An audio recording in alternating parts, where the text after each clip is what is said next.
Can a chiropractor cure vertigo? Well, welcome to our continuing series on our frequently asked questions of Ask Dr. McCord. And let's explain what vertigo is. You may have heard it. It's a term that actually describes a condition where you feel like you're on a merry-go-round and your head is spinning and you're losing orientation. It's really being disoriented.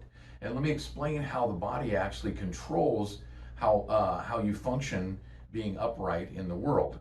And it's done by your eyes and also the alignment of your vertebra and your middle ear. And so can chiropractic care cure vertigo? Actually, we don't really cure the vertigo, but if it has to do with the alignment of the neck, and that can come about from stresses and strains, your weight of your head, gravity obviously affecting the added stress, and if you're turning or torquing your head or you've been involved in an accident, the vertebra may be misaligned, and absolutely it could be affecting that condition. So can chiropractic cure vertigo?